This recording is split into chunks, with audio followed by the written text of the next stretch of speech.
Bismillahirrahmanirrahim. Assalamualaikum warahmatullahi wabarakatuh. Waalaikumsalam warahmatullahi wabarakatuh. Selamat malam teman-teman dan juga selamat malam Ibu. Sebelumnya terima kasih atas kesempatan yang diberikan untuk mata kuliah perpajakan ini dengan dosen Ibu Nur Hayati Siregar, SE, MAK, CSRS, CSRA, CSP, CPOD. Atas kesempatan yang diberikan, semoga Ibu selalu sehat selalu dan diberikan kemudahan serta kebahagiaan. Amin.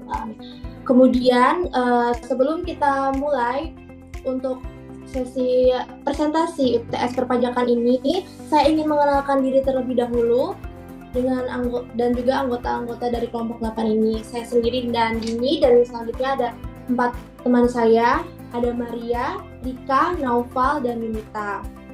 Oke, di kelompok 8 ini kami tertarik untuk membahas materi mengenai korupsi di DJP. Angin Prayitno terlibat suap dan gratifikasi 50 miliar divonis 5 tahun penjara. Sebelum kita masuk ke dalam materinya, saya ingin membayangkan dulu jika uang yang seharusnya digunakan untuk membangun sekolah, rumah sakit, atau infrastruktur malah mengalir ke kantong-kantong pribadi. Bukan hanya sekedar angka, tetapi 50 miliar ini dalam bentuk suap dan gratifikasi melibatkan salah satu pejabat tinggi di DJP. Angin Prayitno Aji ini bukan hanya tentang korupsi, ini tentang pengkhianatan terhadap kepercayaan masyarakat. Jika ini bisa terjadi di institusi sepenting DJP, bagaimana dengan yang lainnya? Hari ini, mari kita bahas kasus sebagai cerminan serius dari perjuangan melawan korupsi di Indonesia. Langsung saja kita ke bab 1 yang akan disampaikan oleh saya sendiri. Oke. Di bab 1 ini, pertama kita akan membahas latar belakang korupsi di Indonesia, terutama di sektor perpajakan, merusak sistem pemerintahan dan mengurangi kepercayaan publik. Salah satu kasus besar melibatkan Angin Prayitno Aji, mantan pejabat DJP, yang menerima suap dan gratifikasi senilai 50 miliar. Kasus ini menunjukkan praktik suap dan gratifikasi di DJP yang memanipulasi kewajiban pajak. Pada tahun 2023, Angin divonis 7 tahun penjara dan didenda atas tindak pidana gratifikasi dan pencucian uang. Penangkapan tantangan pemberantasan korupsi di sektor ini. Selanjutnya kita akan ke yang pertama, bagaimana korupsi di sektor perpajakan merusak sistem pemerintahan. Selanjutnya, apa faktor penyebab korupsi di DJP dan cara pencegahannya? Dan bagaimana peran KPK dalam mengatasi korupsi di sektor perpajakan. Selanjutnya, bagian tujuan, menganalisis dampak korupsi dalam sektor perpajakan terhadap pembangunan Indonesia. Yang kedua, mengidentifikasi faktor penyebab korupsi di DJP dan cara pencegahannya. Yang ketiga, mengetahui peran KPK dalam mengatasi kasus korupsi di sektor perpajakan. Poin manfaat, yang pertama ada memberikan pemahaman tentang dampak korupsi dalam sektor perpajakan. Yang kedua, membantu dalam pengembangan strategi pencegahan korupsi di DJP. Dan yang terakhir, meningkatkan kesadaran akan pentingnya integritas aparatur negara dalam menjalankan tugasnya. Sekian dari bab 1, selanjutnya akan dilanjutkan oleh rekan saya. Baik, di sini saya akan membahas bab 2 tentang kronologi kasus dari poin 1 sampai 5. Yang pertama, awal terbongkarnya kasus korupsi. Kasus ini bermula pada 2021 ketika KPK menerima laporan dugaan suap dan gratifikasi yang melibatkan Angin Prayitno, mantan Direktur Pemeriksaan dan Penagihan Pajak DJP. Laporan tersebut mengungkap aliran dana mencurigakan dari beberapa perusahaan kepada tim pemeriksa pajak yang dipimpin Angin. Yang kedua, ada penyelidik awal oleh KPK. KPK menyelidiki transaksi mencurigakan yang melibatkan Angin Prayitno dan sejumlah perusahaan besar. Penyelidikan mendalami hubungan Angin dengan perusahaan-perusahaan yang terindikasi ingin mengurangi kewajiban pajaknya. Yang ketiga, ada pembongkaran modus operandi korupsi. Angin Prayitno memanfaatkan posisinya untuk memberikan fasilitas pengurangan pajak, penghindaran pajak, dan penyelesaian sengketa pajak dengan imbalan suap dan gratifikasi. Total suap yang diterima mencapai 50 miliar, ditambah barang mewah seperti mobil dan perhiasan, bukti transaksi keuangan dan komunikasi antara Angin dan pihak perusahaan menguatkan dugaan ini. Yang ketiga, ada pembongkaran modus operandi korupsi. Angin Prayitno memanfaatkan posisinya untuk memberikan fasilitas pengurangan pajak, penghindaran pajak, dan penyelesaian sengketa pajak dengan imbalan suap dan gratifikasi. Total suap yang diterima mencapai 50 miliar, ditambah barang mewah seperti mobil dan perhiasan, bukti transaksi keuangan dan komunikasi antara Angin dan pihak perusahaan menguatkan dugaan ini. Yang keempat, ada penangkapan Angin Prayitno. Pada Juli 2023, KPK menangkap Angin di rumahnya dengan barang bukti berupa dokumen terkait suap dan catatan gratifikasi. Meskipun Angin membantah bukti-bukti yang ditemukan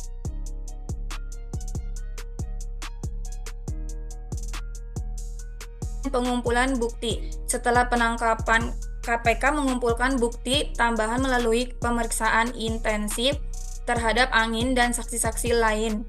Bukti berupa rekaman percakapan, transaksi bank, dan dokumen pembayaran suap memperkuat dakwaan. Beberapa pejabat pajak lainnya juga dipanggil untuk memberikan keterangan. Yun, Nita. Baik, di sini saya Yunita Intelestari. Di sini saya akan melanjutkan tentang kronologi kasus pada bab 2. Pada poin 6, yaitu sidang, pembuktian, dan pengadilan. Pada akhir tahun 2023, Angin Prayitno diadili di pengadilan Tipikor atas kasus korupsi. Jasa menghadirkan bukti yang kuat seperti catatan transaksi, rekaman, dan kesaksian yang mengungkapkan keterlibatannya dalam kasus suap dan gratifikasi bernilai 50 miliar. Yang ketujuh, ada vonis pengadilan. Pada Desember 2024, Angin Prayitno dijatuhi hukuman 5 tahun penjara, denda sebesar 1 miliar rupiah, dan diwajibkan mengembalikan uang korupsi. Vonis ini menegaskan komitmen pemerintah untuk memberantas korupsi, terutama di lingkungan pajak. Yang kedelapan, dampak kasus pada DJP. Kasus ini merusak reputasi Direktorat Jenderal Pajak atau DJP sebagai lembaga pengumpul pajak negara. Publik dan dunia usaha mulai meragukan integritas DJP, sehingga pemerintah perlu mereformasi sistem pengawasan di lembaga tersebut. Untuk mencegah korupsi, pemerintah berencana yaitu sebagai berikut. Yang pertama, pengawasan ketat menggunakan teknologi seperti big data dan blockchain. Kedua, digitalisasi sistem dengan e-filing dan e-billing untuk mengurangi kontak langsung antara wajib pajak dan petugas. Yang ketiga, peningkatan kesejahteraan pegawai agar tidak tergoda untuk menerima suap tersebut. Keempat, ada rotasi jabatan secara berkala untuk menghindari kolusi. Kelima, penegakan hukum tegas terhadap memberikan efek jera. Ke-10, keberhasilan dan implikasi reformasi. Reformasi DJP membawa dampak yang positif. Pertama, meningkatkan kepercayaan publik terhadap sistem perpajakan, kecurangan, membuat proses kerja lebih efisien dan minim kecurangan. Ketiga, mengoptimalkan penerimaan negara karena korupsi berkurang. Jadi pada kronologi kasus bab 2 ini bisa disimpulkan kasus ini adalah pelajaran penting untuk DJP bahwa korupsi harus diberantas dengan reformasi serius Teknologi pengawasan ketat dan transparansi menjadi kunci untuk membangun sistem yang bersih dan efisien. Oke, terima kasih. Oke, baik. Terima kasih atas kesempatan yang diberikan kepada saya. Pada kesempatan ini saya akan menjelaskan atau mempresentasikan tentang penyelesaian dari kasus Angin Prayitno tersebut. Untuk sebelum membahas lebih lanjut, saya di sini akan sedikit menjelaskan deskripsinya, walaupun sebelumnya tadi sudah dijelaskan. Jadi pada kasus Angin Prayitno ini nominal itu sangat besar ya, sangat fantastis, yaitu sebesar 50 miliar, yang dimana pada kasus ini melibatkan KPK untuk mengadakan penyelidikan berdasarkan laporan dari masyarakat dan juga bukti-bukti yang diperoleh selama proses investigasi ini. Lalu lanjut, Angin Prayitno ini kan ditangkap pada tahun 2021 dan selama sidang berlangsung di Pengadilan Tipikor Jakarta ya. Lalu Angin Prayitno dijatuhi hukuman selama 5 tahun setelah melalui serangkaian pembuktian dan proses peradilan. Nah, yang selanjutnya saya akan menjelaskan analisis hukumnya ya. Jadi pada kasus Angin Prayitno ini termasuk ke dalam kategori pelanggaran terhadap Undang-Undang Nomor 31 Tahun 1999 yang di mana ada pasal 5 dan pasal 5 ayat 1 dan pasal 12B undang-undang tersebut, bahwa menyebutkan setiap pejabat negara yang menerima suap ataupun gratifikasi dapat dijatuhi hukuman sesuai dengan beratnya dari tindak pidana tersebut ya. Nah, pada kasus Angin Prayitno ini sudah melanggar ketentuan yang ada, yaitu sudah menerima gratifikasi ataupun korupsi dengan jumlah yang sangat fantastis tentunya. Dan ini bertentangan dengan kewajiban dan tugasnya sebagai aparatur negara, sebagai pejabat DJP yang seharusnya menjalankan tugasnya secara profesional dan juga jujur tentu. Jadi pada proses penyelidikan ini KPK berfokus pada pengumpulan bukti dan juga keterangan saksi untuk memastikan bahwa praktik korupsi dan gratifikasi yang dilakukan oleh Angin Prayitno ini sudah memenuhi unsur-unsur dari tindak pidana korupsi yang dimaksud dalam undang-undang tersebut ya. Nah, yang selanjutnya yaitu poin 3, putusan pengadilan. Jadi tindak pidana yang dilakukan oleh Angin Prayitno lalu dijatuhi hukuman selama 5 tahun serta denda 200 juta ini, dan juga apabila denda tersebut tidak dibayarkan maka akan diganti dengan penjara kurungan selama 6 bulan ya. Nah, jadi dalam keputusan API ini dipertimbangkan ya dari beberapa faktor, mulai dari pengakuan bersalah dari terdakwa, terus juga sebagian uang yang diterima itu sebagai bentuk upaya pertanggungjawaban. Nah, pada vonis tersebut juga memberikan pesan yang tegas bahwa tindak pidana korupsi ini meskipun dilakukan oleh pejabat tinggi, meskipun dilakukan oleh pejabat kelas atas, ini tidak dapat ditoleransi ataupun tidak dapat dibiarkan begitu saja dan harus ditindaklanjuti sesuai sanksi yang sesuai undang-undang yang berlaku. Nah, kira-kira seperti itu. Lalu apa aja dampak sosial dan juga dampak ekonomi? Jadi pada kasus korupsi ini tentu memberikan dampak yang sangat besar ya bagi segi sosial dan juga ekonomi. Karena dengan kasus korupsi ini bisa mengurangi kepercayaan masyarakat kepada pemerintah, terutama pada hal ini yaitu DJP yang mengalami penurunan tingkat kepercayaan yang sangat signifikan turunnya ya. Jadi masyarakat juga mulai mempertanyakan nih integritas aparatur negara dan juga khususnya DJP dalam menjalankan tugas secara adil, yang harusnya secara adil dan juga transparan. Jadi praktik korupsi ini menyebabkan aliran pajak yang seharusnya diterima negara namun terganggu ataupun diambil haknya oleh orang-orang yang tidak bertanggung jawab seperti Angin Prayitno ini. Nah, tentu juga dampak negatif perlu langkah-langkah konkret dalam upaya pemulihan citra DJP, yaitu harus mengembalikan kepercayaan masyarakat terhadap sistem perpajakan di Indonesia. Maka dari itu penting juga untuk memperkuat sistem pengawasan dan juga transparansi ya, khususnya di DJP ataupun di lembaga pemerintah lainnya untuk mencegah terjadinya praktik korupsi dan juga gratifikasi di masa yang akan datang tentu. Nah, di sini saya akan menjelaskan penyelesaian kasus hasil dari analisa. Jadi berdasarkan analisa kasus ini memerlukan beberapa saran yang dapat diajukan atau yang memang seharusnya dilakukan untuk mencegah terjadinya korupsi dan gratifikasi di masa yang akan datang. Yang pertama ada peningkatan pengawasan internal. Tentu dengan melakukan pengawasan yang lebih ketat juga terhadap aparat dan juga pejabat pemerintah lainnya perlu diterapkan, karena termasuk dengan menggunakan teknologi memonitor aliran uang dan transaksi yang mencurigakan tentunya. Lalu yang kedua, harus diadakannya penyuluhan dan juga pendidikan anti korupsi, yang dimana dengan penyuluhan ini bisa lebih efektif ya, khususnya bagi pejabat publik dan juga pegawai negeri untuk mengingatkan betapa bahayanya dan juga sangat beresiko tinggi khususnya untuk diri pribadi dan juga negara tentang dampak buruk dari korupsi dan juga gratifikasi. Lalu yang ketiga, penguatan sistem pelaporan ya, harus adanya ditingkatkannya penguatan sistem pelaporan, jadi memberikan ruang bagi masyarakat untuk bisa melaporkan tindak pidana korupsi yang dicurigai dan juga gratifikasi dengan sistem yang tentu lebih transparan dan juga aman ya untuk pelapor ya.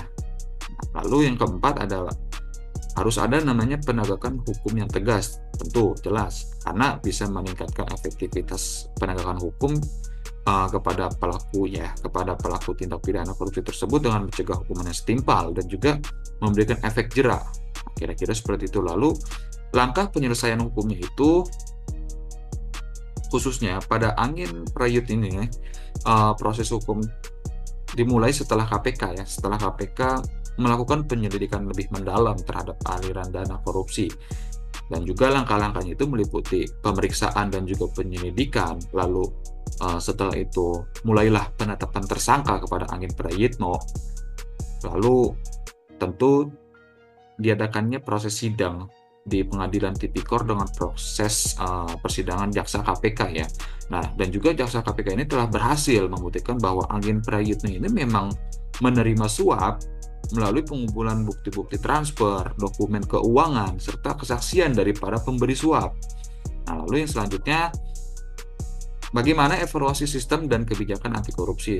Jadi dalam menyelesaikan kasus korupsi tersebut, memberikan sebuah pelajaran ya, sejumlah pelajaran penting terkait pencegahan korupsi di lembaga pemerintahan, khususnya di DJP. Yaitu yang pertama, perlu nih adanya mekanisme peningkatan sistem pengawasan yang lebih kuat, supaya bisa mencegah penyalahgunaan jabatan ya, apalagi pejabat-pejabat yang sudah tingkat tinggi, khususnya di pemerintahan dan juga di institusi DJP ya. Nah, lalu yang kedua, perlu adanya suatu penerapan yang mungkin transparan dan juga mengikuti zaman dengan digitalisasi pajak melalui penerapan teknologi seperti e-audit ataupun big data analis. Nah, itu dapat meminimalkan ruang korupsi dalam pemeriksaan pajak ya.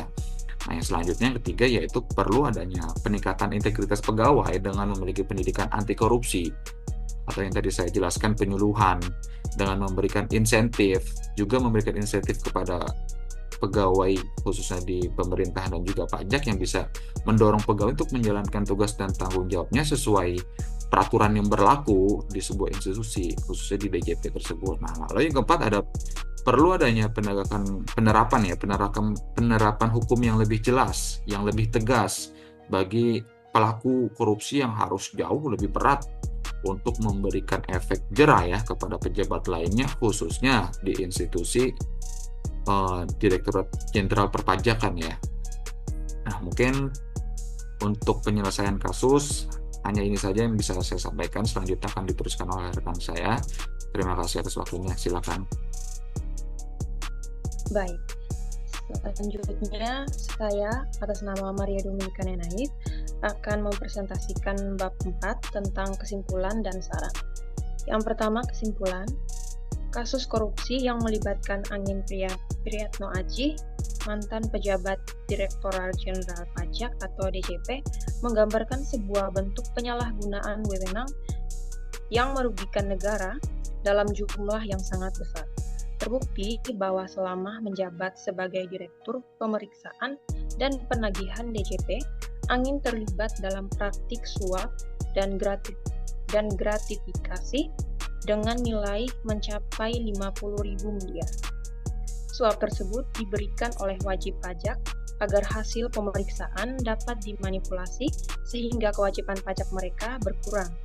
Tidak hanya itu, angin juga terbukti melakukan tindak pidana pencucian uang untuk menyembunyikan asal-usul kekayaan yang didapat dari praktik korupsi tersebut.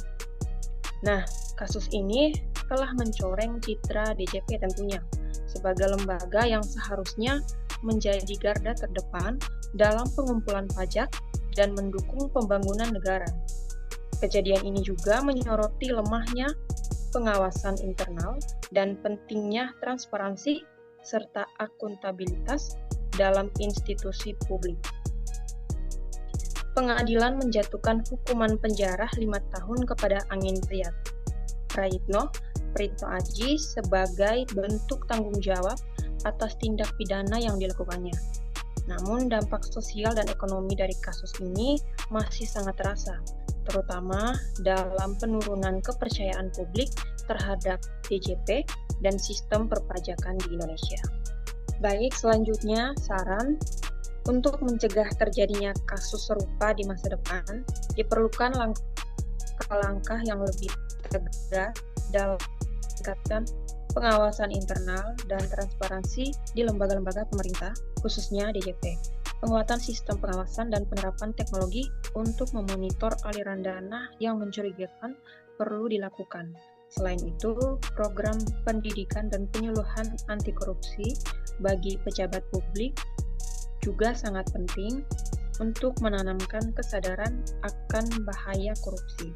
Di samping itu, penegakan hukum yang lebih tegas serta sistem pelaporan yang lebih transparan dan aman dapat membantu masyarakat dalam melaporkan tindak pidana korupsi secara lebih efektif.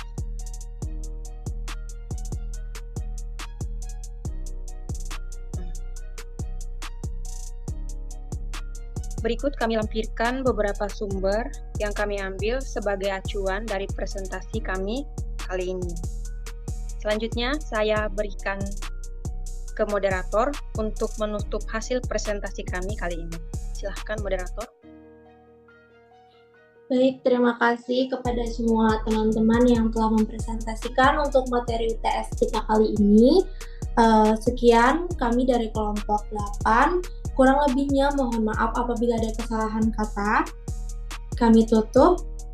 Selamat malam. Assalamualaikum warahmatullahi wabarakatuh. Waalaikumsalam warahmatullahi wabarakatuh. Selamat malam Ibu dan teman-teman semua.